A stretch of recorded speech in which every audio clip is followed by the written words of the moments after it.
Time என்ன ஆகுது? இன்னும் அவளை காணோம். வரட்டும், அவ இருக்கு அவளுக்கு நல்லா. மேடம் ரொம்ப சாரி மேடம். ஓடிபி சொல்லுங்க மேடம். டைம் என்ன ஆகுது? நான் எப்ப பைக் புக் பண்ண? எத்தனை மணிக்கு வரீங்க? மேடம் வர வழியில ஒரு எமர்ஜென்சி மேடம், அதான் லேட் ஆயிடுச்சு. சாரி. உனக்கு இதை விட என்ன வேலை? நீ இப்படி லேட்டா வந்தங்காட்டி என்னோட இம்பார்ட்டன்ட் மீட்டிங் மிஸ் ஆயிருச்சு. மேடம் அது வந்து தப்புதான் மேடம். நீ ஒன்னும் சொல்ல வேண்டாம், எல்லாம் தெரியும். பைக் டாக்ஸி ஓட்டுறேன்னு சொல்லிட்டு நல்லா தெரு தெருவா பாய் ஃப்ரெண்டு கூட ஊர் சுத்தி தானே வர. என்ன மேடம் இப்படிலாம் பேசுறீங்க? பின்ன வேற எப்படி பேசுறது? இப்படி உன்னை நல்லா ஊர் சுத்த விட்டுட்டு உங்க அப்பா அம்மா என்ன வீட்டுல உட்காந்து ஓசி சோறு சாப்பிட்டு இருக்காங்களா? மேடம் வார்த்தை அளந்து பேசுங்க. ஏய், வந்தது லேட்டு, இதுல உனக்கு கோவம் வேற வருதா? மேடம் நான் ஒத்துக்கிறேன் மேடம், நான் வந்தது லேட்டு தான். ஒரு எமர்ஜென்சினால லேட் ஆயிடுச்சு. அதுக்குன்னு என்ன பத்தி திட்டுறீங்க? ஓகே, எங்க அப்பா அம்மா பத்திலாம் பேசுறீங்க? ஏய், நடிக்காதடி. உன்னை இப்படி நல்லா ஃப்ரீயா ஊர் சுத்த விட்டங்காட்டி நல்லா வண்டி எடுத்துட்டு ஜாலியா சுத்திட்டு இருக்க, அவ்வளவுதானே?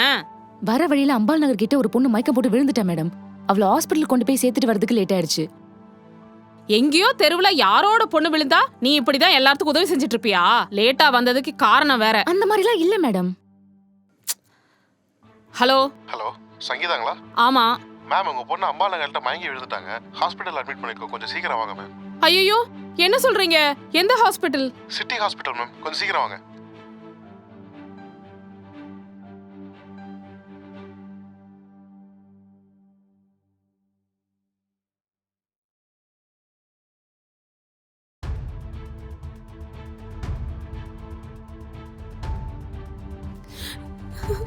ரொம்ப தேங்க்ஸ்மா. ஐயோ மேடம் அழாதீங்க மேடம், விடுங்க மேடம். இல்லம்மா, உன்னை பத்தி தெரியாம நான் ரொம்ப தப்பா பேசிட்டேமா, என்ன சரி மன்னிச்சிருமா பரவாயில்ல, அதெல்லாம் ப்ளீஸ். நான் மனசுலயே வச்சுக்கல. நீங்க விடுங்க, நீங்க அழாதீங்க. இல்லம்மா, நீ மட்டும் இல்லைன்னா இந்நேரத்துக்கு என் பொண்ணு எனக்கு இல்ல. ரொம்ப தேங்க்ஸ்மா. பரவாயில்ல மேடம், விடுங்க மேடம்.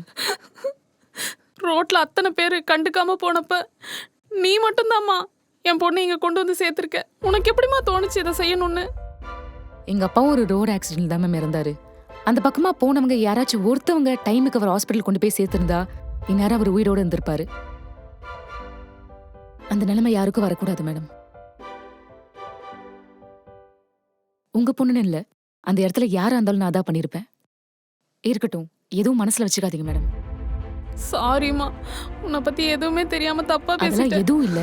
உனக்கு ஏதாவது தரணுமா? ஜிபே ஐயோ நம்பர் பேமெண்ட்லாம் இது சொல்லுமா? வேணாம் மேடம். பொண்ணை பத்திரமா பாத்துக்கோங்க.